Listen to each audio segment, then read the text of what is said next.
Hello and welcome back to my channel. My name is Danielle and I talk about all kinds of things related to language and culture. So if you're interested in that topic, you can hit subscribe and you'll get notified every time I post a video related to that topic. So for today's video, I want to talk specifically about Kelly Stamps. If you don't know who she is a YouTuber. She's been creating videos for a few years and I really like her channel. I just think she is very talented at what she does, and I want to analyze why I think she is so good at what she does. A little bit about me. I studied improv, trained in it, did performing in it, and helped other people learn it for about 5 years. I studied in Washington, D.C. originally, and then I moved to Chicago and did the training programs in Chicago as well. So I have a lot of experience from a lot of different teachers, lots of different perspectives. There is so much I could say. I could probably talk for a couple hours about this, but in today's video, I just want to focus on a few topics that I think Kelly Stamps does really effectively. And if you understand how these things work, then if you want to create a channel for yourself, applying some of these similar ideas or techniques, you can, and you can do it in a very thoughtful and effective way. So I'm going to grab my notebook so I don't miss anything. Okay, so first thing I want to talk about is physicality. Physicality refers to your body. So when you're learning about theater and wanting to be a performer, you want to be able to use your body very effectively to make the character not look like yourself, but like the character you want to portray. So a lot of actors will take classes specifically learning about how people use their bodies and become very aware of how they use their own bodies. So that way, no matter what character they want to get into, they can contort themselves and move differently so that they look like whoever it is that they're trying to be. So what I think is distinct about Kelly Stamps is that she has a lot of training, like many years of training in, I think it's called rhythmic gymnastics. So it's a combination of dance and gymnastics. I bring this up because that means through all of that training, she should have a really good idea of what she's able to do with her own body, and she should have a lot of control over how she uses her body. And she's really smart about how she uses it in her videos. So in several of her videos, you see her stretching. She can get down into splits, straddles, she can lift her leg up really high whenever she wants to, it seems like. And she also really likes K-pop. So she will break into K-pop dances sometimes or do a video specifically to show off a K-pop dance that she likes. All of these things are physical elements, and that she brings them into the videos. They on their own are very entertaining. Like if you were to watch a gymnastics routine, that would probably grab your attention and hold it, because hardly anybody is able to do the kinds of things that gymnasts do. And she is bringing that into her videos along with a lot of other elements that I'll get into soon that create for really dynamic performances and really dynamic videos. It's not like every single video you watch, she is bringing this physicality to that level into it, but she does sprinkle it in every so often that keeps us interested. Okay, the next thing I want to talk about is her voice. A lot of people like to comment on her voice because she tends to talk pretty monotone and pretty slow, right? But occasionally she will change her voice to, do like some kind of character, something like that. Or, why are you looking at me like that? She will do different kinds of voices and different characters. I think that juxtaposition of this normally kind of slow, monotone voice juxtaposed, put against some of these more characterized voices, it really grabs your attention and it really distinguishes her own voice from somebody else she might be mimicking or imitating in her storytelling. So that monotone voice really establishes her and who she is and creates a sense that she is pretty grounded and knows who she is. And then when she does the voice, you know she's being somebody else different, or she's showing a different side of herself that she wants to show.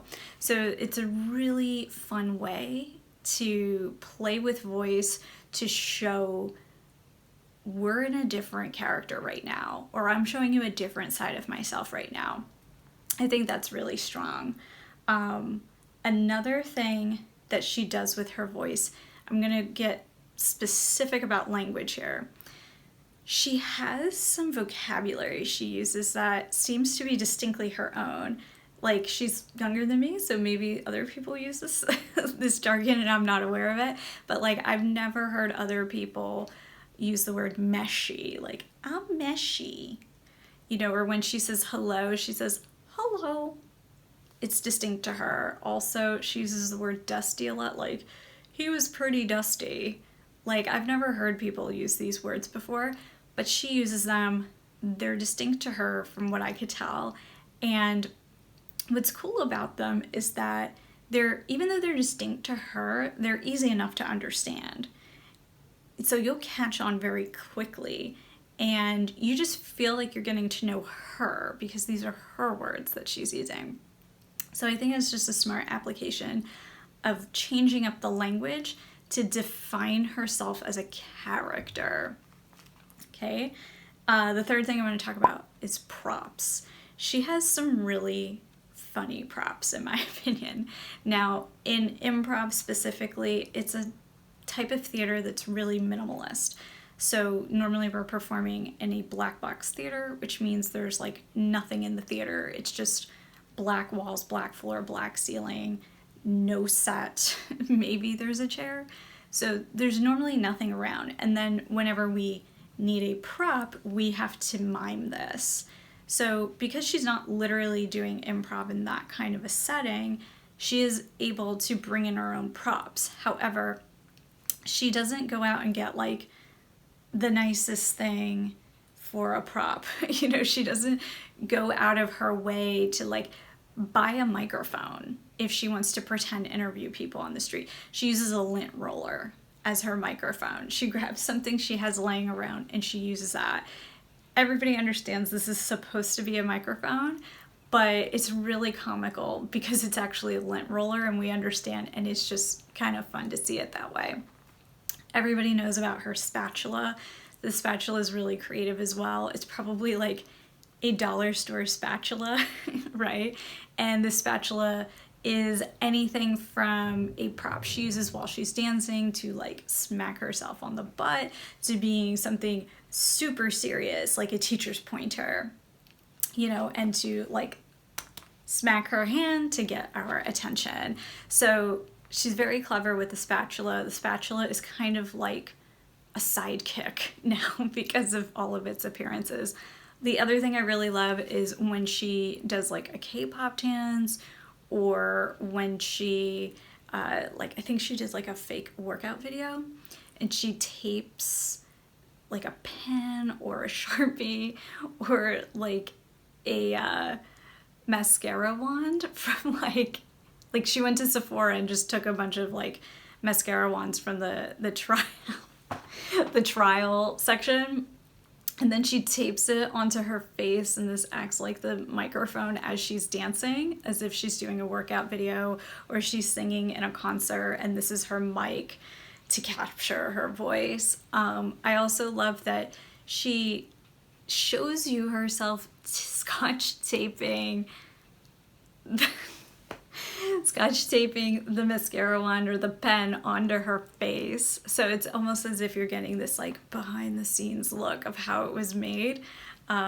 It's a comic element to another comic element, this behind the scenes look of this ridiculous thing being made and put on her face. But it just works. It works really well. Okay. I also want to highlight the tiramisu as a prop. Normally you'd think, oh, it's just food, she's just eating it. But the tiramisu shows up very regularly in her videos, and that is a prop.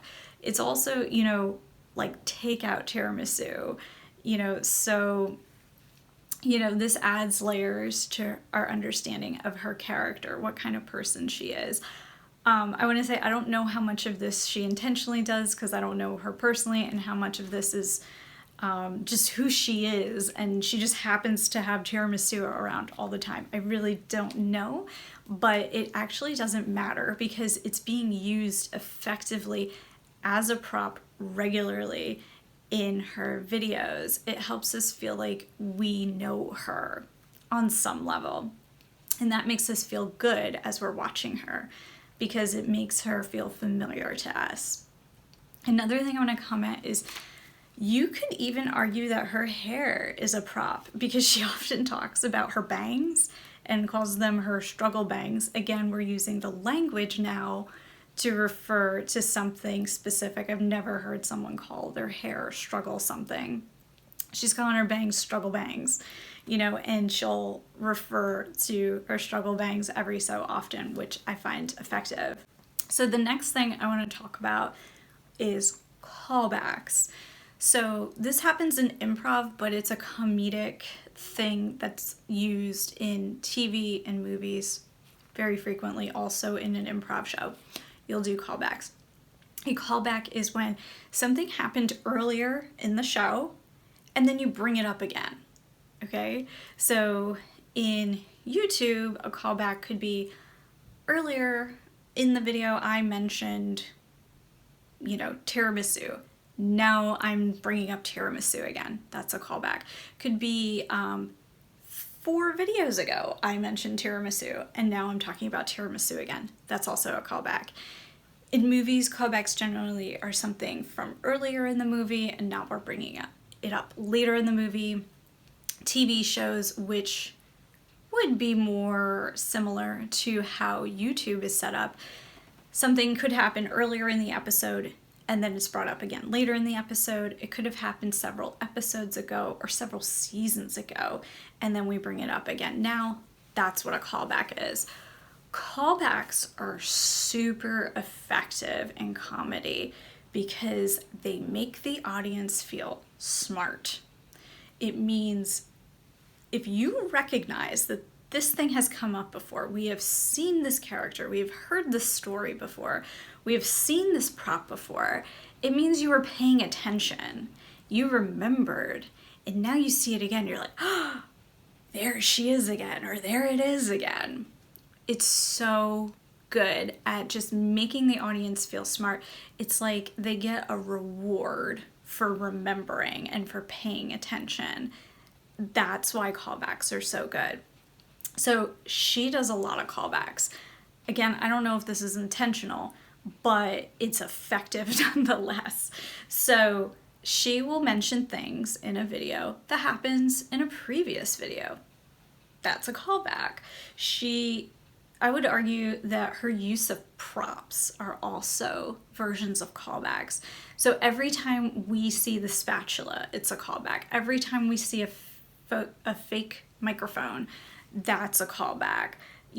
Every time she refers to like when something happened that we saw in a video or we heard her talk about in a previous video, that's a callback. So we feel good remembering these references, and that helps us feel a stronger connection to her as a member of her audience. Side note, by the way, this is going to go back to voice. It's super smart that she has a name for her fan base. It's super smart that she has a name for her subscribers. We are the Stampede. It's a play on her last name, but it's also something really effective because it makes you feel like you're part of a bigger group.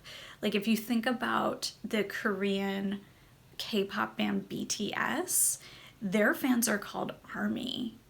And every time they're being interviewed, they can refer to ARMY, and ARMY knows exactly what they're referring to. And so as soon as I heard her use Stampede, I was like, oh my God, that's like pulled from the K-pop playbook. And it's so smart. I think I heard her say in a video that one of her subscribers came up with the idea. Doesn't matter where it came from. She saw it, she stuck with it, and she continues to refer to her fans as the Stampede, and it's just a really slick move, I think. The last thing I want to talk about is the set. So like I was saying, in improv, normally we have a black box theater. We don't have a set, but in regular theater, you would have a set. And set designers tend to be very intentional about what they put in the set, because the set has to help tell the story and it has to help reveal character.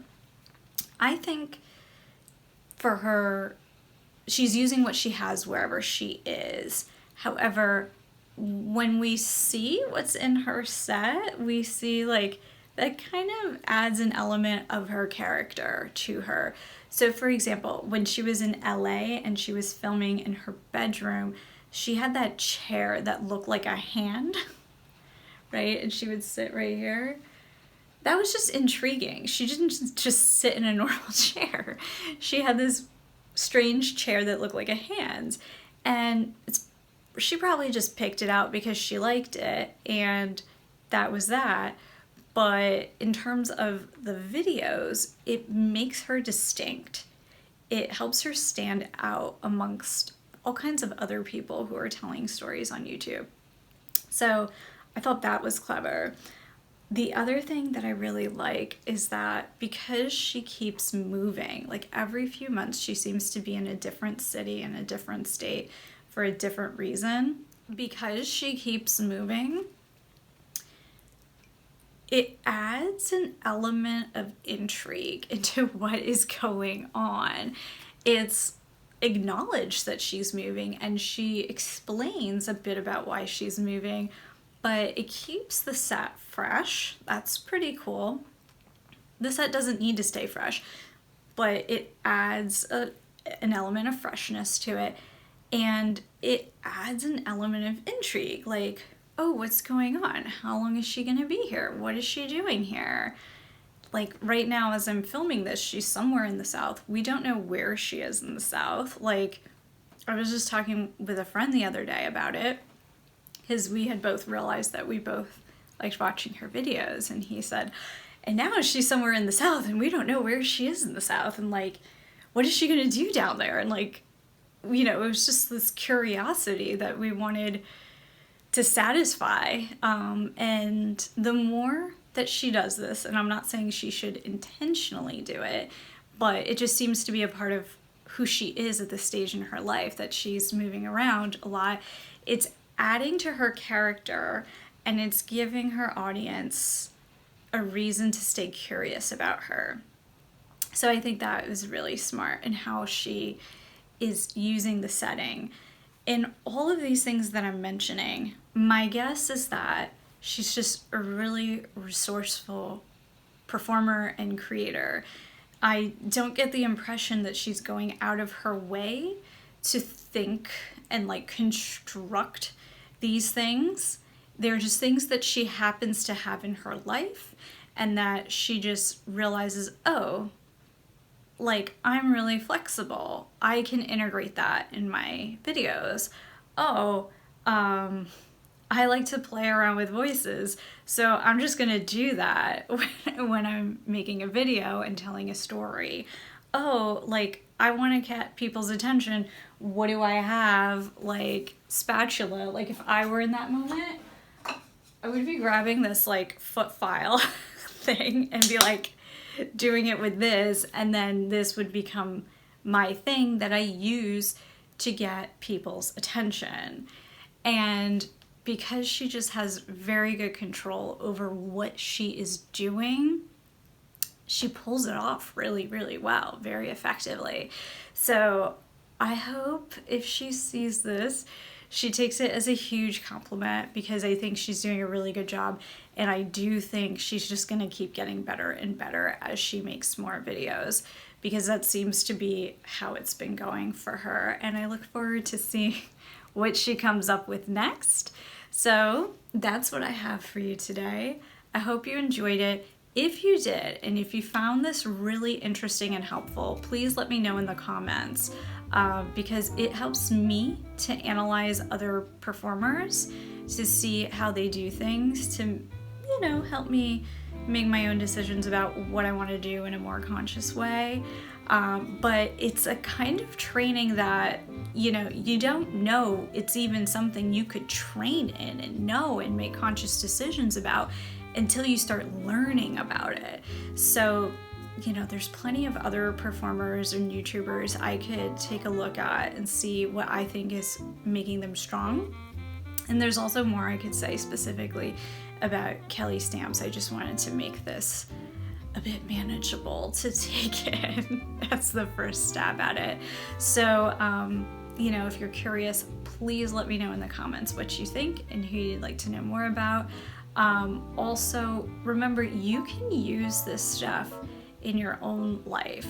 So if you say you're making videos, or you're even writing a book and you're thinking about your character, you can think about how does my character move? How do they use their body? What does their voice sound like? How do they play around with their voice? What is the set like, and what does that reveal about who they are, or even how I want to portray myself? You can think about all of these things and make more conscious choices. Most people find her pretty funny, and I agree with that. One thing I would say is, if you don't think you yourself are very funny, through improv you can learn techniques to make yourself funny. It is something you can learn to do. So, with more of these tools, you can make more conscious choices. I've seen in the years that I studied and helped other people with improv, people would show up in the beginning sometimes, and other people would just cringe, oh my God, this guy is just so bad. He needs to stop. He needs to get off the stage. And then give that guy 4 months, 6 months, and out of nowhere, it seems, the person has found their footing. They've found what works for them, and they are just so much fun to watch. People can't take their eyes off of that same person. These same people who were cringing 6 months earlier are now just enraptured. And so if you're kind of I don't know, I don't think I have it, you probably do, and you probably just need some guidance and practice, and you'll get there. Again, I don't know Kelly's story, but I can tell that she's had quite a bit of training, and she has learned how to use what she has really effectively, and it's something we can all learn from. So again, if you liked this, you can hit the like button. Any insights for me, things you want me to do in the future, you can leave it in a comment, and of course subscribe to see more content like this. Thanks so much for watching. Bye.